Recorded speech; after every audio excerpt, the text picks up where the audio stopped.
الحمد لله رب العالمين، والصلاة والسلام على سيدنا محمد سيد الأولين والآخرين، وعلى آله وأصحابه وأتباعه وأولياء أمته أجمعين إلى يوم الدين. خوشكو برای ایماندارم، السلام عليكم ورحمة الله وبركاته.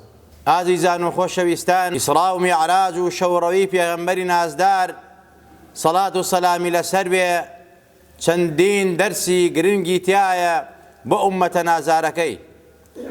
یەکێک لەو دەرسانە، یەکێک لەو خەڵاتانە، یەکێک لەو کارە گرنگانەی شەوڕەوەی ڕەسوولی ئەکرەم سەڵات و سەلامی لەسەر بێ کەمایەی دڵخۆشی خۆی و ئومەتەکەی بوو، خەڵاتی نوێژ بوو.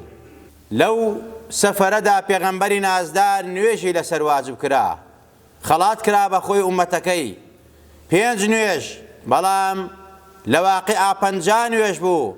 بەڵام خوای تەبارەک و تەعالا بە داوای ڕەسوولی ئەکرەم بە چەندین جار کە چووە خزمەتی بۆی کەم کردەوە بۆ 5. 5ەکەش خێری 50 نوێژی هەیە. ئەمەش لە لوتفی پەروەردگارە بەرامبەر بە ئومەتی ڕەسوولی ئەکرەم. ئەمەش گرنگی نوێژ دەرەخا لە ناو مسلمانان و ئیماندارانە لای پێغەمبەر و ئومەتی پێغەمبەری نازدار سەڵات و سەلامی لەسەر بێ.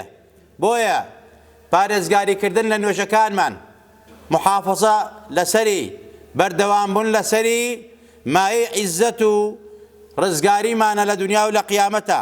وەخوای تەبارەک و تەعالا ئەم نوێژەی بە عەموودی ئیسلام داناوە.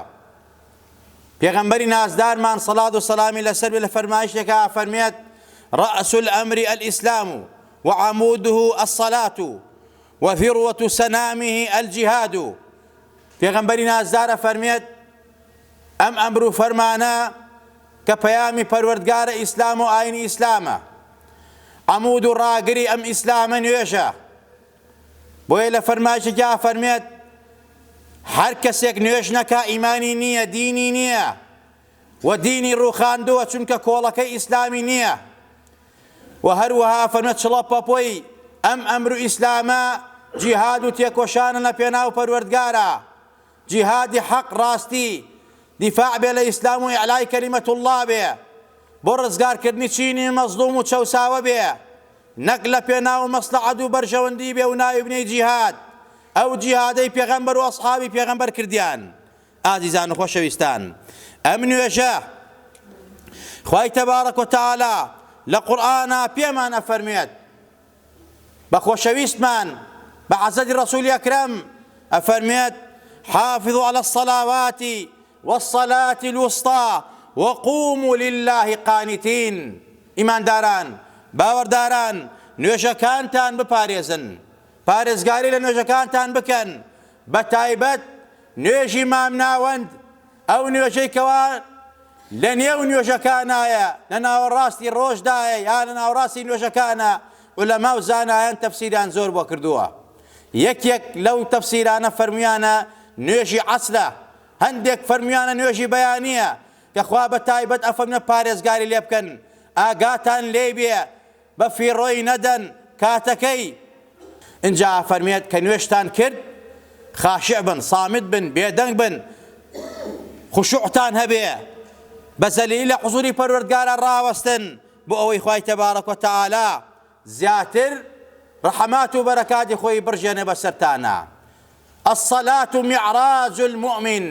نوێژ بۆ مسلمان معراجە، شەوڕەویە، مناجاتە، عیززەتە، گەورەیە کە تۆ لە حوزوری پەروەردگارە ڕاوەستاوی مناجاتەکەی گفتوگۆەکەی.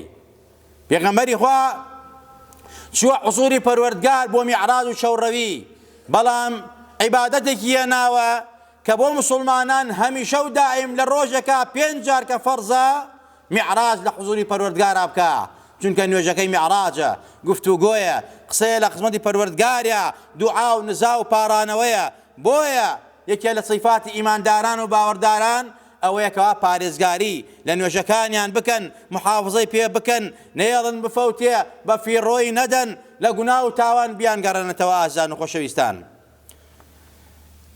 لە نیشانەی پاراستنی نوێژەکانمان ئەوەیە کەوا چۆن خۆمان نوێژ ئەکەین ئەبێ ئاوا ئەمر بە مناڵەکانمان بکەین نوێژ بکەن، بە کوڕ و کچەکانمان، بە ئەولادەکانمان، چۆن بەڕاستی بژێوی ژیانیان خەمیان نەخۆین، برسی نەبن، توینی نەبن، سەرما نەبن، گەرما نەبن، بێتاقەت نەبن، خەفەتیان نەبێ، ئەبێ خەم لە دینیشان بخۆین، ئاگامان لە دینیان بێ، بە تایبەت نوێژەکان، چونکە خوا گەورە فەرمێت وأمر أهلك بالصلاة واصطبر عليها لا نسألك رزقا نحن نرزقك والعاقبة للتقوى.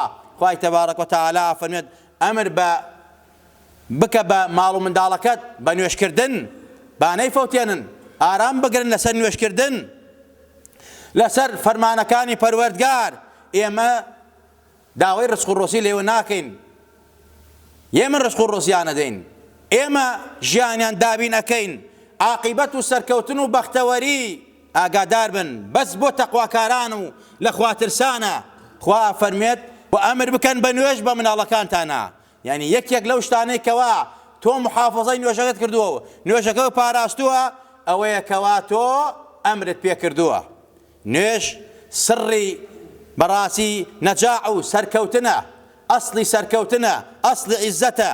یەکەم شتێکە خوا محاسەبەی لەسەرەکە لە قیامەتە، لە عیباداتە، نوێژە، ڕۆژوو نییە، زەکات نییە، صدقە نییە. پێغەمبەرە فەرمێت أول ما يحاسب العبد به يوم القيامة من عمله الصلاة أو كما قال فإن صلحت فقد أفلح وأنجح.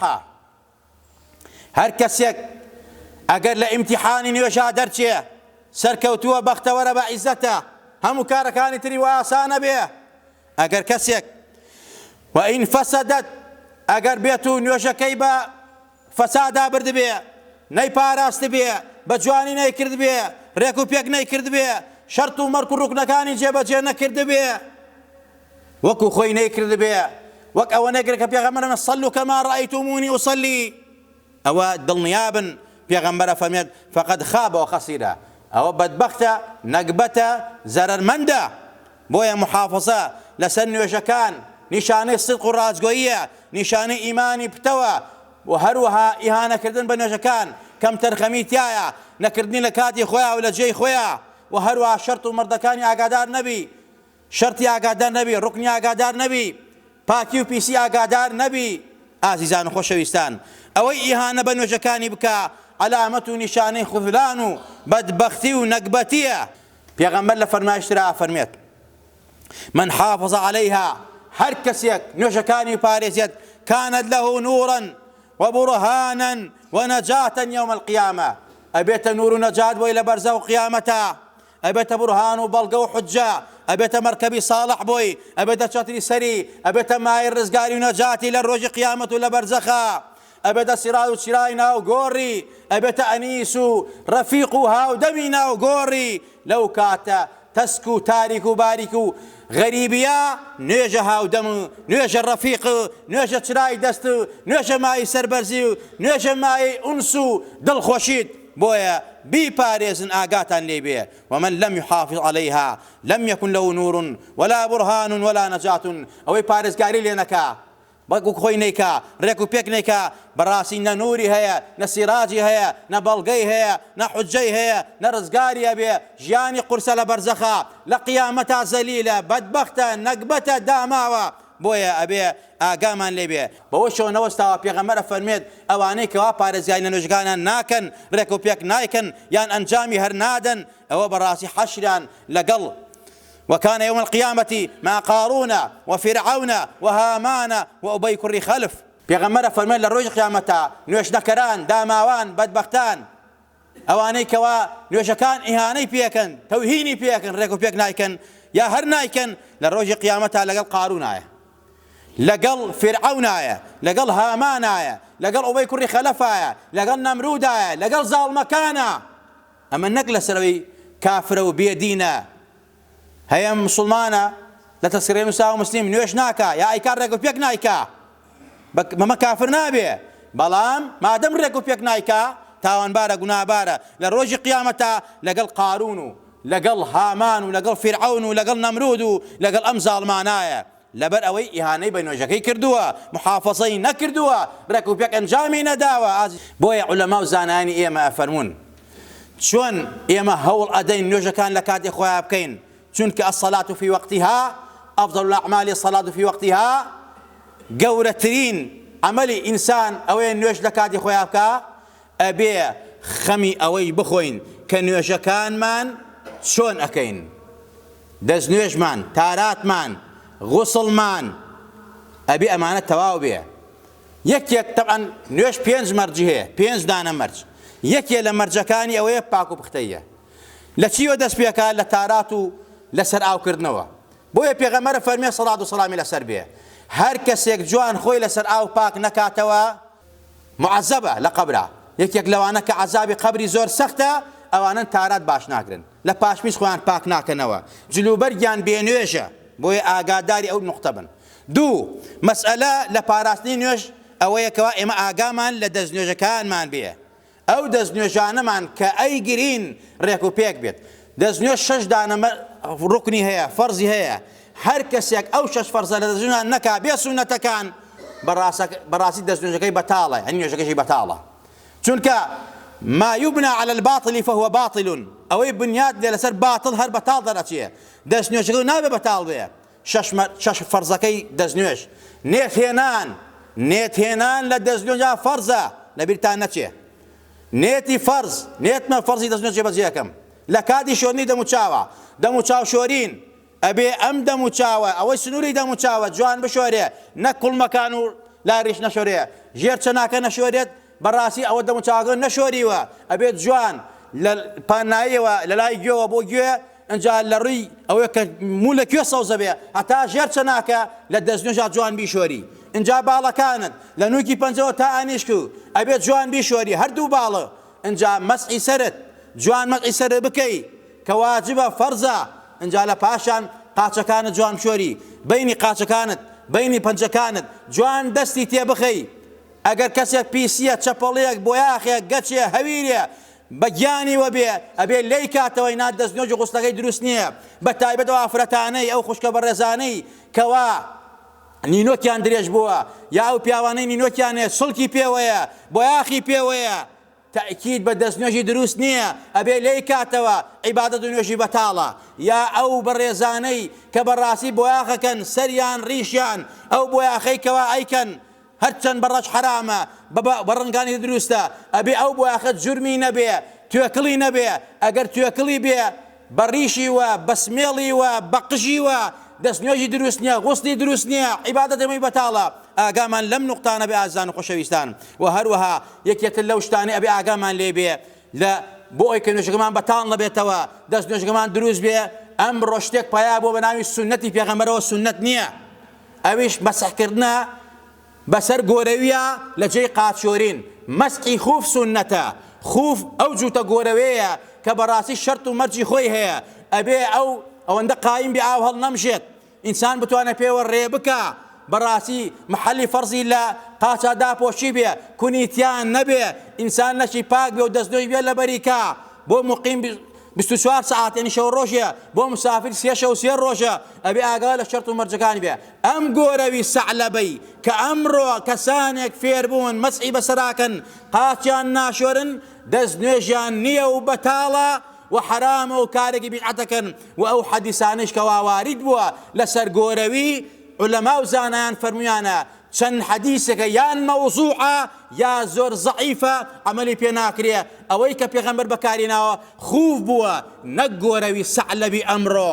بۆیە گەنجانمان بەتایبەت ئاگادار بن، مەسح بەسەر گۆرەویە دروست نییە، نوێژەکە بەتاڵە کاتەوە، ئەو نوێژەی کە مای بورهان و نەجاتە بۆ تۆ. یەکێتر لەو شتانەی کەوا هۆکاری نەپاراستنی نوێژەکانمانە، جەمعی بینی نوێژەکانە، بەهۆی مەکتەبەوە، بەهۆی بازاڕەوە، بەهۆی ئیش و کارەوە، یان بەهۆی بارانەوە. واللهی ثم واللهی لە هەموو ئیسلامان بگەڕێ، یەک حەدیسی پێغەمبەری خوا نییە کە پێغەمبەر یا سەحابەیەک بەهۆی بارانەوە جەمعیان کرد بێت. نییەشتی وە، بیدعەتێکی سەیئەیە لەم ڕادا مەزراوە، ڕوخسەتێکە عولەما دایان ناوە، بە کۆمەڵێ مەرجەوە، مەرجەکان لە خەڵکان نایەتە جێ. چونکە خوا فەرمێ لەبارەی نوێژەوە إن الصلاة كانت على المؤمنين كتابا موقوتا. نوێژ لە کاتی خۆیان واجبە. بۆیە دڵنیابن هەر مزگەوتێک هەر مەلایەک هەر کەسێک ئەو جەمعاکە واللهی بەتاڵە واللهی بەتاڵە. زاتێک و ئیبن مەسعود ڕەزا و ڕەحمەتی خوای لەسەر بێ ئەفەرمێ واللهی قەت نەمبینیوە پێغەمبەری خوا دوو نوێژ بکاتەوە ئیلا لە کاتی خۆیان کردوێتی. بۆیە ئەبێ ئاگادار بین ئەو حەدیسانش کە واریدە لەسەر جەمع علەما ئەفەرمون دوو حەدیسە زۆر زەعیفن عملیان پێ نەکردوون علەما و زانایان چونکە مخالەفەی نەسی ئایەتە و هەروەها تەعینی تیانە. بۆی کەوا مسلمان ئاگادار بن ئەوە سونەت نییە بە ناوی سونەت و نوێژە گەورەکە و نوێژە خۆشەکە و کارە خێرەکە.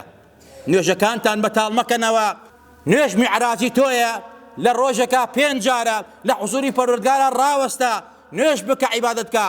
ڕۆژی باران و ڕۆژی ناڕەحەتی پێغەمبەری خوا ئەمری کردو بە بیلالی بانگ بێژی فەرموویەتی ئەی بیلال ئەو نوێژە مسلمانان کە ناتوانن بێن بۆ مزگەوت پێیان بفەرموو صلوا في رحالكم. ئەمە سونەتی ڕۆژی بارانە. خەڵکینە مسلمانان مەیەن بۆ مزگەوت لە ڕۆژی بارانە چونکە ناڕەحەتی تایە عەزابی تایە بێتاقەتی تایە مەشەقەتی تایە لە ماڵا نوێژ بکەن. جەماعەت فەرز نییە جەماعەت سونەتە سونەتێکی مؤکەدەیە.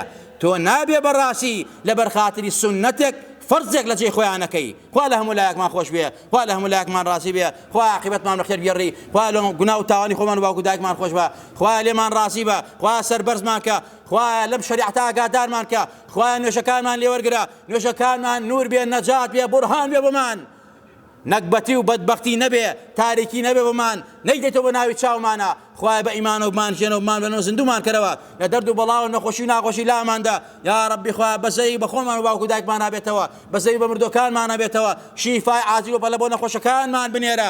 ئەوانەی کەوا نەخۆشیان هەیە ناڕەحەتن خوای شفاعەت بۆ پەلان بۆ بنێرە. ئەوانەی داوای دوعای خەیریان لێکردووی منداڵیان هەیە خوای منداڵی ساڵحان بەرێ کێشەیان هەیە گرفتیان هەیە خوای بۆیان چارەسەرکە. یا ڕەبی خوا لێت ئەپارڕێنەوە بە ئیسمی عەزەمی خۆت. یا ڕەبی خوایە کار بەدەستی وڵاتمان بۆ ئیسلاحکە ئیمان و ئیسلام و ویجدانیان بەرێ. یا ڕەبی خوای گیان هەر کەسێ دۆستمانە دۆستبی هەر کەسێ دوژمنمانە دژمنی دینمانە دژمنی خاک و وڵات و نیشتیمانمانە خوای ئەگەر شیاوی دادەی دادەی ئەگەر شیاوی دادنیە خوای تەفروت و نایکەی خوای سوک و ڕسوایکەی خوای لە کۆڵمانی کەیتەوە خوای وڵاتمان ئاوەدانکەی خوای وڵاتمان ئاوەدانکەی لە قەیراوی ناڕەحەتەکان ڕزگارمان کەی بەرەکاتی هەرزاتمان بژەنە بەسەرمانە خوای بەزەی بە مسلمانانی فەلەستین و غەزا بێتەوە. یا ڕەبی خوای لەو نەهامەتی و نەکبەتی ڕزگاریان کە. یا ڕەبی خوای گیان وڵاتیان ئاوەدان کەرەوە خوای جێشی یەهودیان بۆ بشێنە بۆیە لە ناویان بەرە. یا ڕەبی خوای گیان یەهودیان بۆ ناو بەرە. یا ڕەبی خوای یەهود کەوتە گیانی مسلمانان زۆر بێڕەحمانە زۆر بەبەزەیانە جێش و جاتی خۆی و کلکەکانی کەوتنە گیانی مسلمانە خوای لە ناویان بەرە. یا ڕەبی خوای لە ناویان بەرە بە جنود و سەربازی خۆت خوایە لە ئێمەشی نەگری دەستڵاتی دوعامان هەیە هیچ دەستڵاتێکی ترمان نییە. خوایە دوعاکانمان قبوڵکە بیکەتەمای نەسڵ و عیزەت بۆ ئەوان و بۆ خۆشمان و بیکەتەمای ناوبردنی یەهود و کافر و گاور و مشریک و تاوانبار و مەعسیەتکاران و جینایەتکاران و زاڵ مستەمکاران. آمین آمین. أقول قولي هذا وأستغفر الله لي ولكم ولسائر المسلمين.